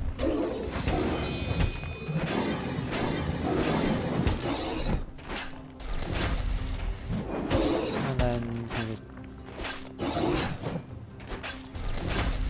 slowly whittle them down. So yeah, Thule has been linked to the Shetlands, the Faroes, and Iceland itself, though that is specifically called Ultima Thule. Regardless, is clearly supposed to be some kind of very much northern land. And now we shall survive our third wave. And so linking that to kind of a frozen wasteland is pretty cool.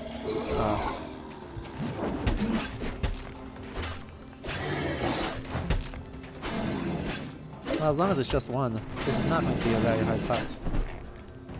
It would be if we were level 2, but we are not. We are level 4, so...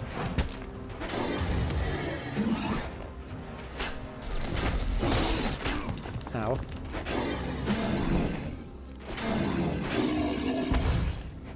Hey, we got a 20... huge thing. Oh no. And that broke our whole thing, so... We had a pretty good combo going, but then it kind of thrashed us.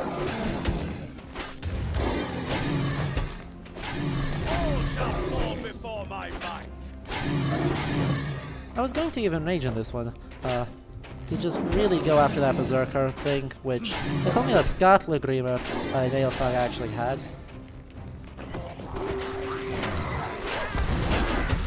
Ow. I need to actually go over here now. Ow.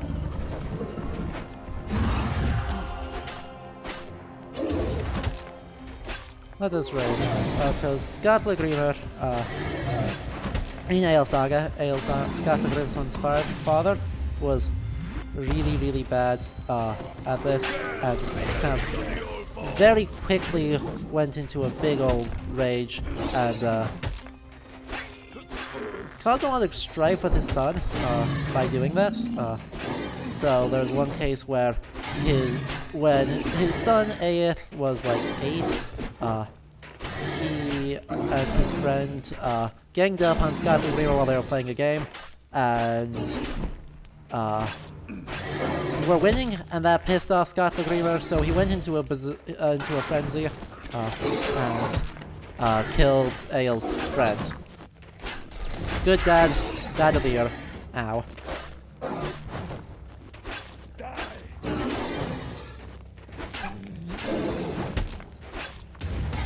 So, there was another case where he also got mad and tried to kill Ael, but the Irish slave who had served as Ael's wet nurse chose to kind of take the hit instead, and the rock that he crushed her with is supposedly still found in Borgarfjörður in Iceland to this day. Aya, in response, took the totally rational response of finding his father's favorite slave and killing him at the dinner table, and literally not saying a word about it. So, yeah. Turns out they were really good at the whole proportional response thing. I wonder if there is a maximum wave to this, or if there's just a survive as long as you can. Because this is not getting harder, it's just getting more tedious.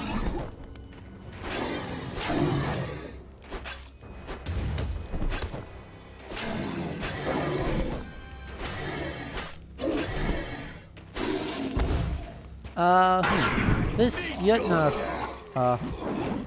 portrayal is not the best thing in the world. I don't love it, mostly because the dreadlocks here, or cornrows, is of course something that is very typically associated with African American hairstyles, and then it ends up kind of, to some extent, linking itself into things frequently associated with voodoo. Not rightly associated, that has very little to do with actual voodoo. But it's a thing, and like in, I guess, World of Warcraft, they kind of take Caribbean or indigenous African cultures as inspiration points for trolls and monsters, and traditionally things that are traditionally othered in fantasy literature and are, of course, also othered in historical reality. I think it's not great that it does that. We don't stand for that now. I need a heal. Please? Crap. Hey, heal. And we got all of our healing turns back. And now we're good. Oh wow, I just got a slain on it. So he just freaking exploded. This just changed, I noticed, with that higher level of Jötun. It kind of suggests a very different thing, much more clearly Norse, horned helmet, shields for belts, stuff like that. So a much clearer relationship to to some conception of a Nordic culture as opposed to a kind of the Caribbean or indigenous African one. Because of course, at the end of the OSP stream today, we kind of got quite political, but we should, because you can't talk about this without getting political, because media reflects the real world, and the real world is a political place. And hopefully I can be a spot to kind of avoid capital P politics for a little while, sometimes, but not little p politics.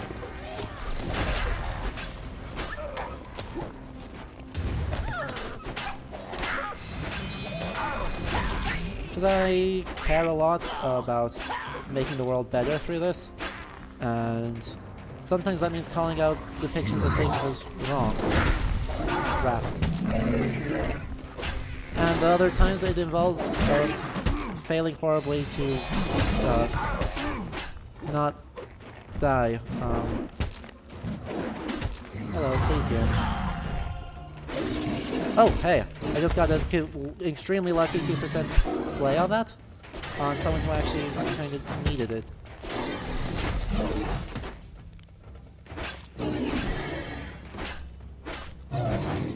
This is clearly, I think, drawing from medievalist games like Dark Souls, I have to say.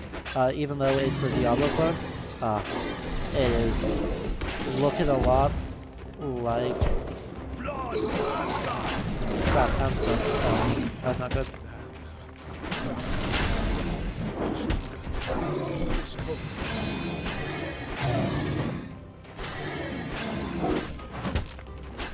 Let's see.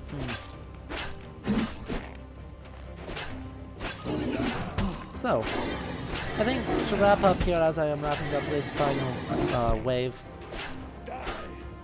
this game, of course, pretty much just Viking House of Fun. A lot of its mechanics encourage aggressive play.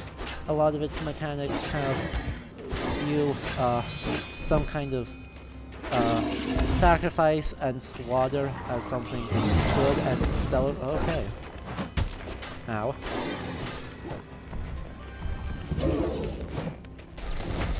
Crap, now I wanted to do. There one.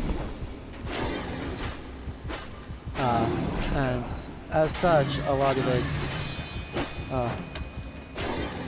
materials all kind of lean in together to say, hey, the Vikings are this really violent, honor-based, aggressive society who then are engaging with all of these monsters from all over Norse mythology, Jötnar and Tomte and trolls, and that, you know,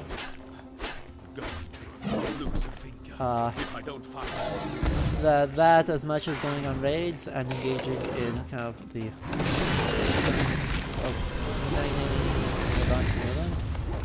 I don't really want to deal with one of these guys right now.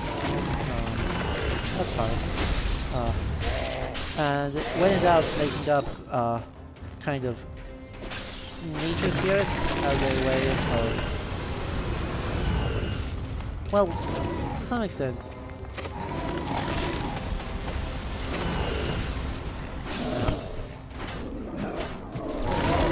fall before my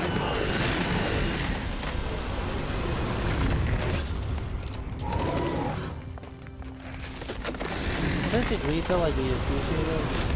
Because right now it's just a little one, which says we kind of have a problem. Ow. Okay, I don't have a choice. I'm gonna have to just let that be the little one. So that fully heals me, but it doesn't refill my health thing charges. And we rolled 3 times and that gets us away. Ow. Oh, but rage, even though that's probably... Oh crap, those are more of those. Okay.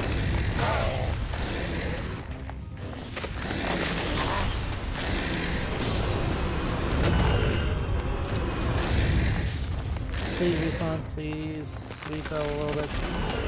I would hate to lose on the final wave. And yes, also, I guess, yeah, with the exposure mechanics, something that is very much,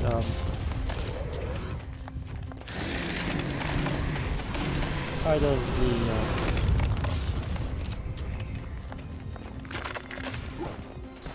whole Vikings as people who defy the cold and who succeed are in some way ultra resilient to their world. Ow. Well, lost at the very end. Okay, I take that. We will not repeat that trial. And kind of eking it, living by against nature and against all these outside forces that are doing harm to them, and through violence, enduring their elements. It's weird. It's a super weird thought that the way to kind of deal with the natural world is by inflicting violence on other people to gain wealth and renown and somehow fight past the cold. It's a little bit eco-fascisty, I won't lie. I need to think about that more and see what's kind of really going on there and the nuances of that argument, but that's a kind of weird and dark concluding thought, but I think the one I want to stick with. So I hope you guys enjoyed the stream, and on Saturday 11 a.m. Central Time we will be playing more Assassin's Creed, being joined by Brother Jeremiah, one of our very own community members, to talk about Acre and Jerusalem and the Crusader states, and keep going, seeing how kind of, you know, having two religious extremist groups be your main good guys and bad guys is weird. And kind of the implications of how that seeps into how Assassin's Creed approaches history overall. So, look forward to that. Again, 11 a.m. Central Time. And, as always, the VOD will be on YouTube. And, follow me on Twitter, Discord, and subscribe on Twitch and on YouTube if you want to see more content like this. I hope you all have a good rest of your weekend. I've been Adam. This is Ludo History. Or, this isn't a weekend. I hope you all have a good rest of your week and can look forward to this weekend. But yeah. I hope you've enjoyed Vikings, Wolves of Midgard. Thanks so much for coming, and I'll see you all on the next stream. Bye!